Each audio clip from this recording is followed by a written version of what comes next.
Well, hello there, YouTube. Twisted here once again, people. And I gotta tell you, I'm thinking about selling my HTC Vive.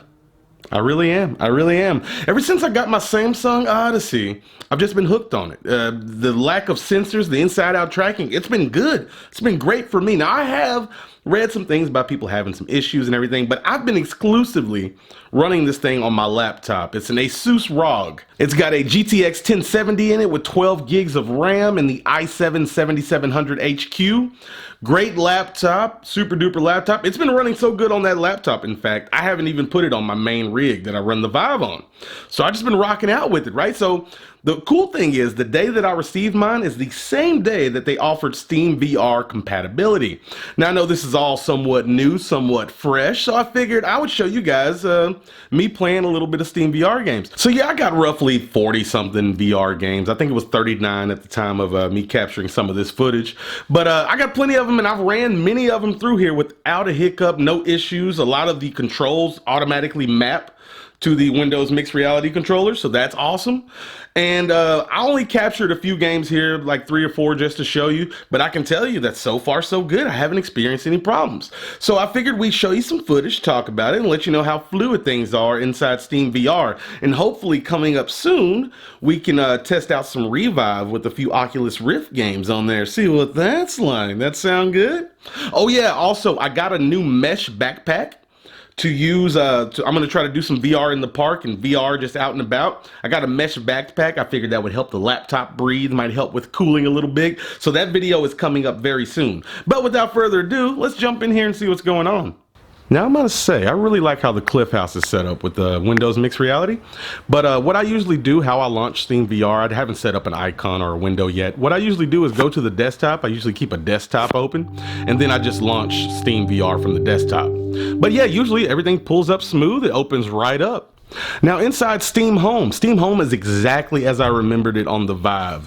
You can walk around, play with some stuff, resize some stuff, do a little bit of painting, everything's fine. Now the way that you pull up the actual SteamVR menu is you press in on the left analog stick. That brings up everything, and from there, you know, you can just go through just like it's basically just SteamVR. You can go through and launch whatever you want. The first one I tried was Audio Shield. Audio Shield has you moving about a little bit. I figured it would be a good one to test the tracking. I got an Audio Shield. I played with a little bit of Suicide Boys, one of their tracks, and I had no issues. Everything seemed smooth, and I finished the match, no problem. I finished the match. I mean, I finished the song, no problem.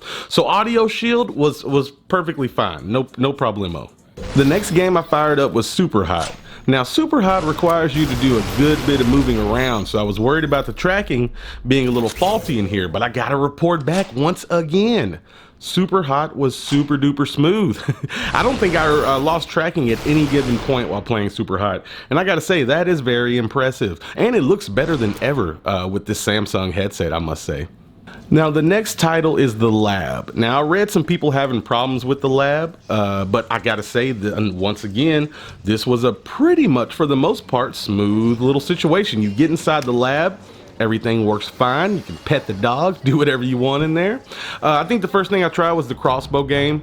It played fine. Now the only problem I've seen in SteamVR with tracking so far, well, one other game, Raw Data, I had one issue, but the only thing I saw a little bit suspect was one of the arrows, the arrow, my right hand, it glitched every so often when I was going to go shoot somebody. It only happened a few times, but it was worth noting. That's the only minor hiccup that I've experienced in SteamVR so far. Then I hopped on over and played a little bit of Zortex. No issues there. Once again, that one was perfectly smooth, and I must say I was kicking a bit of ass.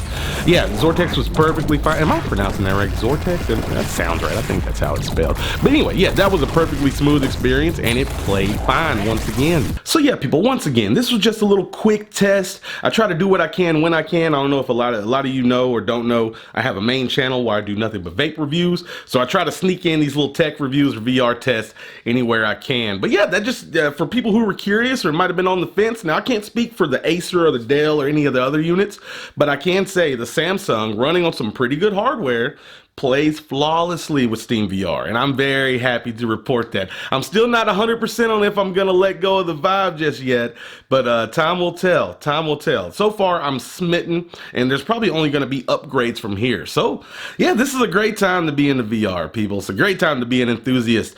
And yeah, you guys stay tuned. I have more videos coming up for you. Y'all stay sexy out there. I am out.